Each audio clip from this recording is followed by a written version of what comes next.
Himachal Pradesh centric ही होगा, क्योंकि पहाड़ों की जो ज़िंदगी है हम अनुभव करते हैं। जब पहाड़ों में जाते हैं तो पहाड़ बड़े खूबसूरत लगते हैं, बहुत सुंदर लगते हैं, लेकिन जब आप पहाड़ों में रहते हैं तो वहाँ के चैलेंजेस को आप फील करते हैं। वहाँ उतनी ही जटिलताएं भी हैं, उतनी ही समस्याएं भी हैं। हिमाचल के स्वास्थ्य मंत्री धनीराम शांडिल हमारे इस सेशन में मेहमान रहने वाले हैं। ज़ोरदार तालियों के साथ सर का एक बार स्वागत करेंगे। और मेरे सहयोगी अनुराग शर्मा इस सेशन को होस्ट करेंगे। स्वास्थ्य मंत्री हिमाचल प्रदेश हमारे बीच में हैं और स्वास्थ्य से जुड़े हुए मसलों पर हम चर्चा करेंगे। हिमाचल में किस तरह की चुनौतियां और क्या काम हो रहा है। ओवर टू यू अनुराग। बहुत बहुत धन्यवाद।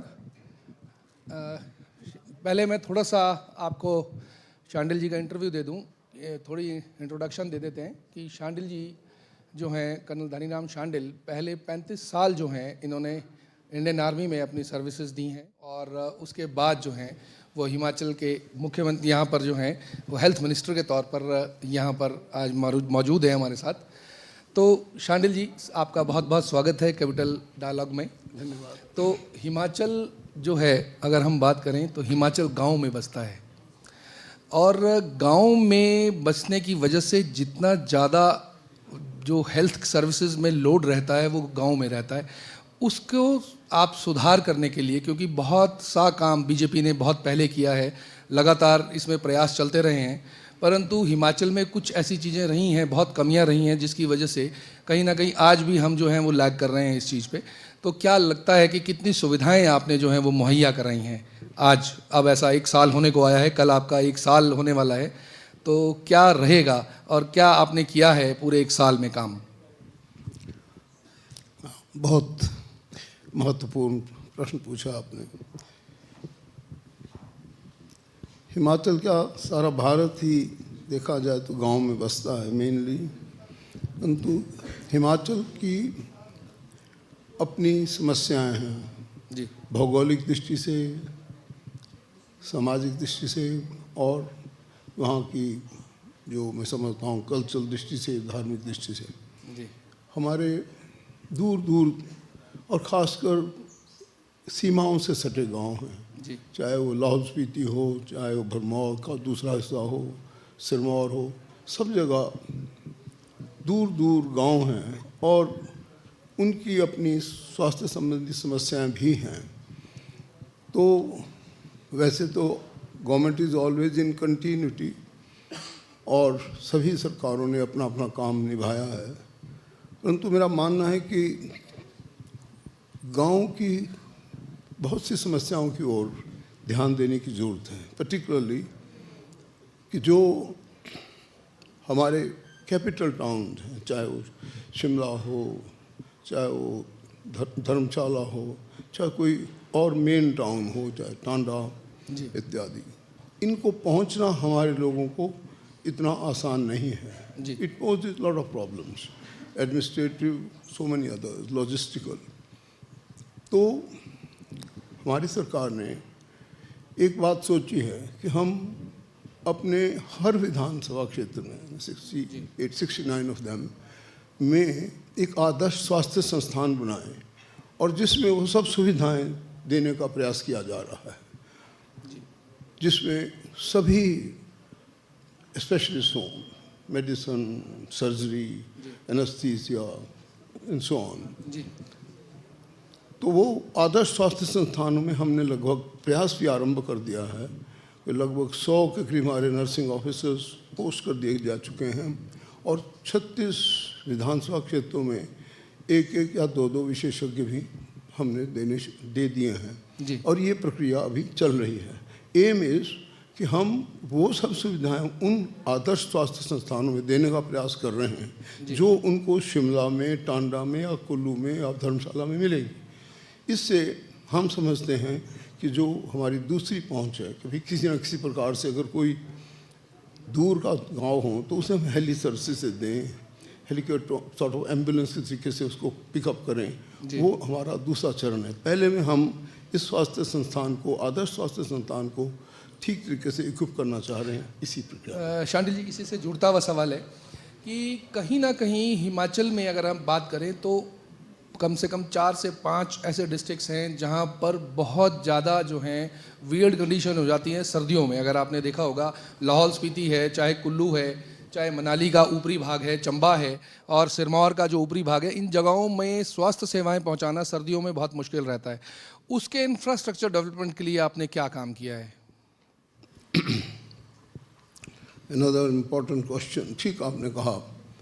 एक्चुअली जो हमारा फोकस है वो वही है जो मैं पहले भी आपको बता चुका हूँ कि हमें नज़दीक से नज़दीक पहुँचना है जी। और इस बार भी हमने, जब मैं लाहौल स्पीति गया था, मैं नोट किया वहाँ पे कि वहाँ पे सचमुच में ज़रूरत है इस प्रकार की सुविधाएं देने की, और हम लोगों ने उन्हीं सब जगहों को चिन्हित किया है कि भाई वहाँ पे किसी न किसी प्रकार से हमारे ऐसा इंफ्रास्ट्रक्चर पहुँचे जो वहाँ पे ऐसे समय पे मौजूद हो जब बर्फ़ से पहाड़ ढक जाते हैं, जब हमारे दर्रे बंद हो जाते हैं, जब अब तो सुरंगें आरंभ हो गई हैं, टनलिंग हो गई है। अदरवाइज़ पहले तो बहुत दिक्कत होती थी जी, कि कोई भी अगर हमारा पास बंद हो जाता है तो वहाँ तक पहुँचना मुश्किल होता था। इसीलिए हेलीकॉप्टर सर्विसेज दो लिमिटेड आर द आंसर। और मैं समझता हूँ कि उसको लाने में भी मैं आपको बताना चाहूँगा कि मैंने केंद्रीय स्वास्थ्य मंत्री इस विषय में बड़ी डिटेल से बात की थी। मैंने कहा था अगर हमारे पास किसी न किसी प्रकार से चलो आधा दर्जन ही गाड़ियाँ क्यों ना हो, और हम उन गाड़ियों में हर प्रकार की सुविधा देकर उन जगहों में लोकेट कर दें, खासकर ऐसे स्थानों को, ऐसे समय में जबकि बर्फ़ का इलाका हो और उसमें मेडिकल सर्विसेज, उसमें ऑक्सीजन इत्यादि और सब प्रकार की सुविधाएं हों, सर्जरी का भी उसमें हो, वो उन्हीं इलाकों में उन दिनों के लिए लोकेट हो जाए तो हम इस समस्या को दूर कर सकते हैं। खासकर जो दूर सुदूर पर्वतमालाओं के दूर इलाके हैं, लाइक लाहौल स्पीति, बियॉन्ड रामपुर बुशहर, या हमारे दूसरे क्षेत्र चौपाल के आगे के। जी। अच्छा शांडिल जी, एक और बात है कि जैसे आपने देखा था कि जैसे ही कोविड-19 आया था उसके बाद सारा फोकस जो था, अगर आप पूरे ओवरऑल पूरे भारत में भी हम देखें तो कहीं ना कहीं मेडिसिन्स के ऊपर बहुत ज़्यादा फोकस था, और सब ने ये बात समझ ली थी कि हमें स्वास्थ्य के प्रति सजग होना है और इंफ्रास्ट्रक्चर डेवलप करना है। उसी तरह से जब हम बात करते हैं टेलीमेडिसिन्स की, तो उसके बारे में क्या आपकी सरकार कुछ काम कर रही है?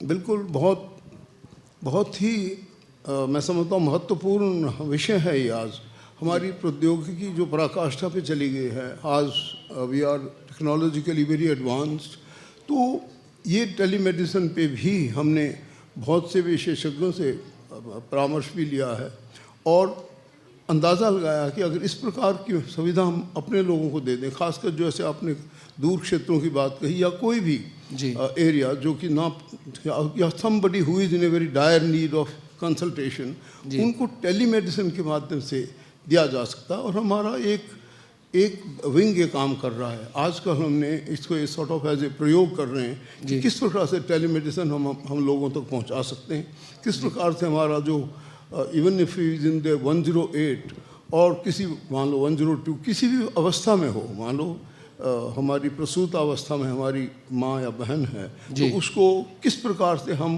टेलीमेडिसिन के माध्यम से उपचार दे सकते हैं। If somebody is having a heart attack और somebody is having any other medical condition जिसको जो हमसे दूर हैं, तो टेलीमेडिसिन के माध्यम से हम उसको बहुत राहत पहुंचा सकते हैं। और ये मैं समझता हूँ आज का एक बहुत विशेष और प्रायोरिटीज़ ज़्यादा बढ़ गई हैं इन चीज़ों की। अच्छा शांडिल जी, क्या ऐसा है, क्योंकि हिमाचल में बहुत से लोग ऐसे हैं जो दूर मतलब जगहों पर रहते हैं और उन लोगों को इसकी अवेयरनेस तक नहीं है, कि क्योंकि बहुत से ऐसे हैं जो मेडिकल फैसिलिटीज़ के बारे में समझते ही नहीं है, ना दवाइयों के बारे में समझते हैं।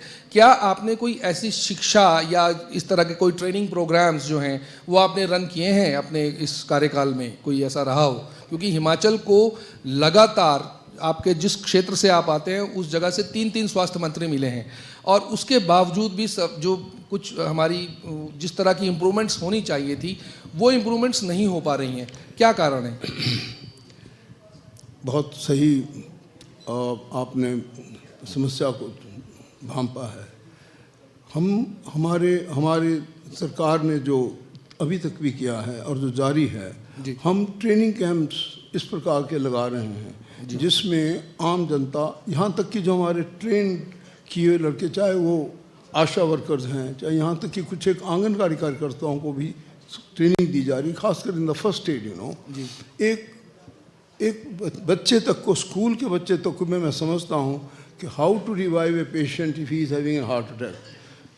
मैं समझता हूँ ये सब चीज़ें हमने अपने पाठ्यक्रम में भी लानी चाहिए। और जो ट्रेनिंग कैंप्स हैं हमारे, वो एक ऐसे क्षेत्रों में लगाए हैं जो कि सेंसिटिव एरियाज हैं और जहाँ पे कि लोगों को सीखना पड़ता है, खासकर गांव के लोगों को, जिन्हें थोड़ी थोड़ी चीज़ों के बारे में पता होना चाहिए। ये भी पता होना चाहिए आजकल कौन कौन सी ज़्यादा बीमारियां हैं, किस प्रकार से उनका उपचार हो सकता है, कैसे हम उनको अवॉइड कर सकते हैं, कैसे बच्चों को सैनिटेशन हाइजीन के बारे में सिखाया जाता है। इस प्रकार से ये कार्यक्रम हम लोगों ने निर्धारित किए हैं और ये ऑलमोस्ट सभी विधानसभा क्षेत्रों में जारी किए। चलते चलते शांडिल जी एक अंतिम सवाल लेना चाहूँगा। आपने देखा होगा कि बीजेपी लगातार जो है इस बात के लिए मुखर रही है कि जो स्पूरियस मेडिसिन्स हैं वो हिमाचल में लगातार बन रही हैं। वो अपनी जब हम वो उनकी अपनी बात करते हैं कार्य प्रणाली की, तो उन्होंने कहा हमने एम्स दिया, हमने यहाँ पर हिमाचल में अपना मेडिसिन पार्क लगाया। उसके बावजूद भी जो कांग्रेस है वो उस तरह से इफेक्टिवली काम नहीं कर पा रही। क्या कारण मानते हैं कि इतना जितना इफेक्टिवली काम होना चाहिए था वो नहीं हो पा रहा है? आज भी जनता त्रस्त है उन चीज़ों के लिए। मेरा मानना है कि एक अंतर्राष्ट्रीय समस्या है जी। मैंने स्वयं देखा है एज ए मेंबर पार्लियामेंट, जब कभी एम जाते थे और किसी को दिखाना होता था को जो 40 रुपए की दवाई है वो लगभग 400 में मिल सकती शुरू हो जाए, या 400 की यहाँ तक कि 4000 में मिलनी भी शुरू हो जाए, ऐसा भी देखने में आया है। और ये एक ऐसा sort of I should say it's a very dangerous trend for the society also, कि जिसके लिए भगवान मानते हैं डॉक्टर को, अगर वही इस प्रकार के sort of जाल में फंसा दे मानवता को, खासकर गरीब लोगों को जिनको उपचार की सुविधा मिलनी चाहिए, कम से कम और ठीक दवाई मिलनी चाहिए। तो हमारा सबसे बड़ा जो ड्रग इंस्पेक्टर्स पर जो शिकंजा है और जो ड्रग कंट्रोलर पर जो मैंने पाया है, मैंने लगभग मैं समझ सकता हूँ कि 2 दर्जन से ज़्यादा अरेस्ट भी किए हैं। और बहुत जगह पाया है कि कुछ जो स्पूरियस ड्रग्स हैं they are coming in the market. और जब देखा इसको डिटेल में, जब पुलिस सॉर्ट ऑफ वेरिफिकेशन देखी, तो ये सचमुच में इतना केवल हमारे हिमाचल में बल्कि पूरे भारत में, पूरे अंतर्राष्ट्रीय स्तर पर है। इसको अरेस्ट करने के लिए हम लोगों ने बड़े सख्त निर्देश दिए हैं। और सबसे बड़ी बात, इनको जांचने के लिए बड़ी अच्छी लैब को, अलग अलग टेम्परेचर में, अलग अलग वातावरण में चेक करने का भी एक तरीका ढूंढा है। I am hope we succeed इन।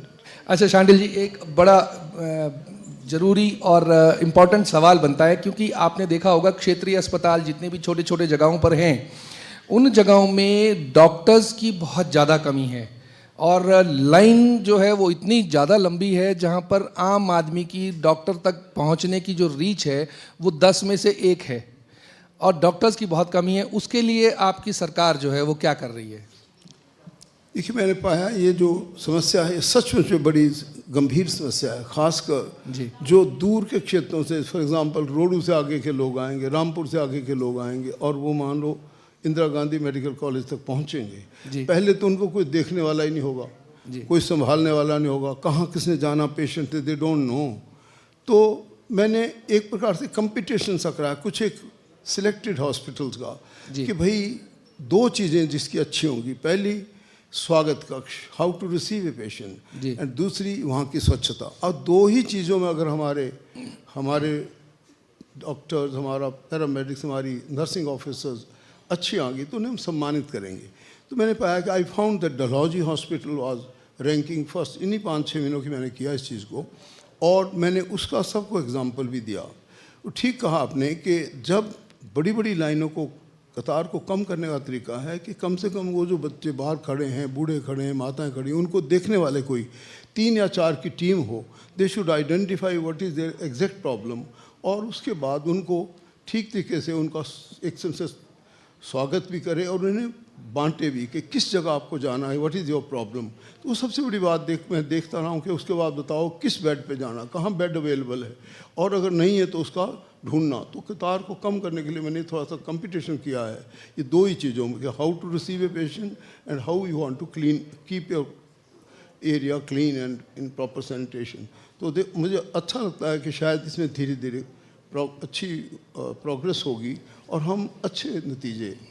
बहुत बहुत धन्यवाद धनीराम जी, आपका बहुत बहुत स्वागत है शांडिल जी। So grateful. आपने कैपिटल डायलॉग में आप आए और आपने बहुत अच्छा और बड़ी बेबाकी से अपने सवालों का जवाब दिया, उसके लिए बहुत बहुत स्वागत है। धन्यवाद आपका। बहुत बहुत धन्यवाद। Thank you so much.